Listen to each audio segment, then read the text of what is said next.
പെങ്ങള് ഓണത്തിൻ്റെ അവധിക്ക് വന്നിട്ടുണ്ടായിരുന്നു. പെങ്ങളെ കാണാനായിട്ട് അങ്കിളുടെ വീട്ടിലേക്ക് പോയി. അവിടെ എത്തിക്കഴിഞ്ഞപ്പോൾ അങ്കിളും പെങ്ങളും വന്നിട്ടുണ്ടായിരുന്നില്ല. കുറച്ചു നേരം അപ്പാർട്ട്മെൻറ്റ് ഡോറിൻ്റെ മുമ്പിൽ വെയിറ്റ് ചെയ്ത് കഴിഞ്ഞപ്പോഴാണ് അവർ വന്നത്. അങ്കിള് പിന്നെ സാധാരണ ജോലിക്ക് പോയി. ആൻറ്റി അവിടെ ഉണ്ടായിരുന്നില്ല, ആൻറ്റിയും മക്കളും അവിടെ ഉണ്ടായിരുന്നില്ല.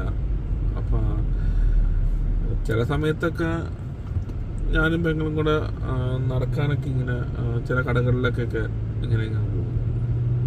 അങ്ങനെ കുറച്ച് ഷോപ്പിംഗ് ഒക്കെ തന്നെ നടത്തി. പിന്നെ ആ സമയത്താണ് ചേസ് ബാങ്കിലൊരു അക്കൗണ്ട് എടുത്തത്.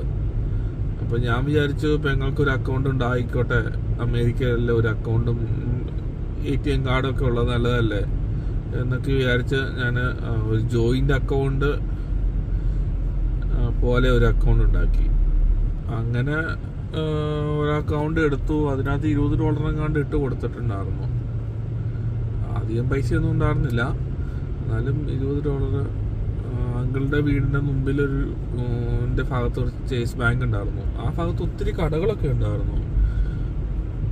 അവിടെ കോൾസ് എന്ന് പറഞ്ഞൊരു തുണിക്കട കണ്ടായിട്ട് എൻ്റെ ഓർമ്മയുണ്ട്. പക്ഷെ അകത്ത് കയറിയിട്ടില്ല. പിന്നെ ആ ഭാഗത്ത് ചൈനീസ് ബഫേ ഉണ്ടായിരുന്നു. പക്ഷെ ബഫേയിൽ ഞാൻ പോയിട്ടില്ല, ആ സമയത്തൊന്നും ഞാൻ പോയിട്ടില്ല. പിന്നെ ആ ഭാഗത്തൊരു ബെസ്റ്റ് ബൈ ഉണ്ടായിരുന്നു. ബെസ്റ്റ് ബൈയിലും ഞാൻ അങ്കിളുടെ അവിടെ താമസിച്ചുകൊണ്ടിരുന്ന സമയത്ത് ബെസ്റ്റ് ബൈയിലൊക്കെ പോയി ഇങ്ങനെ കറങ്ങി നടക്കും. എന്താണെന്നൊന്നും അറിയൊന്നുമില്ല, ചുമ്മാ ഓരോ സാധനങ്ങളൊക്കെ ഇങ്ങനെ ഓരോന്നൊക്കെ നോക്കും. പകുതി കാര്യങ്ങൾ പറഞ്ഞു തരാൻ നമുക്ക് ആരുമില്ല, നമ്മൾ തന്നെ നോക്കുന്നു. ഐഫോൺ എൻ്റെ ജീവിതത്തിൽ ഞാൻ കണ്ടതായിട്ട് എൻ്റെ ഓർമ്മയിലില്ല. ആരുടെയും കയ്യിലിരിക്കുന്നതായിട്ട് ഞാൻ ശ്രദ്ധിച്ചിട്ട് പോലുമില്ല, എൻ്റെ ഓർമ്മയിലില്ല. ഞാൻ പിന്നെ 2013 ആയപ്പോഴാണ്, 14 ആ സമയത്തൊക്കെയാണ് ഐഫോൺ ഞാൻ ശരിക്കും ഒരാളുടെ കയ്യിലിരിക്കുന്നത്.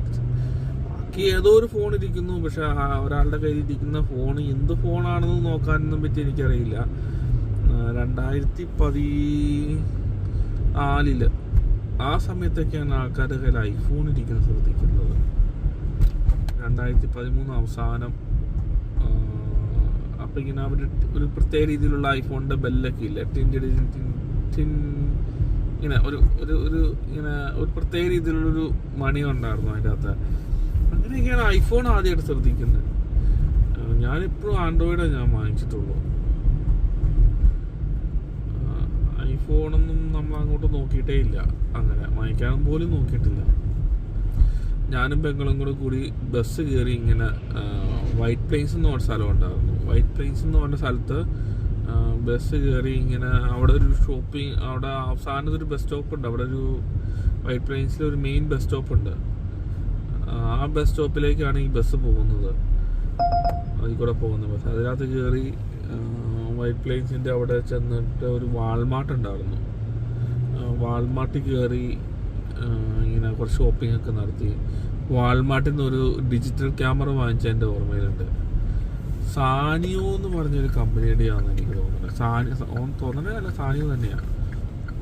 സാനിയോ എന്ന് പറഞ്ഞൊരു കമ്പനിയുടെ ഡിജിറ്റൽ ക്യാമറ വാങ്ങിച്ചു വാൾമാർട്ടിൽ നിന്ന്. എനിക്ക് ഇതിൻ്റെ സ്പെസിഫിക്കേഷൻ എന്തൊക്കെയാണെന്നും ഇത് നോക്കാനൊന്നും അറിയൊന്നുമില്ല.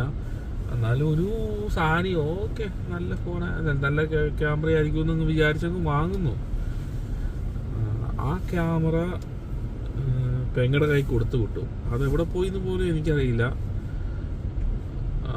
അത് ആരുടെയോ കയ്യിൽ പോയിന്ന് തോന്നുന്നു. പിന്നെ അത് എവിടെ പോയിന്ന് എനിക്കറിയില്ല.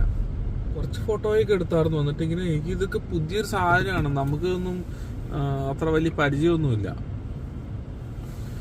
അതായത് ഇതിങ്ങനെ ക്യാമറയിൽ ഇങ്ങനെ ബട്ടണിലൊക്കെ ഓരോന്നൊക്കെ അവിടെ, പക്ഷെ സെറ്റിങ്സോ പിന്നെ ഡീറ്റെയിൽസോ ഒന്നും എനിക്ക് കൃത്യമായിട്ടൊന്നും അറിയൊന്നുമില്ല.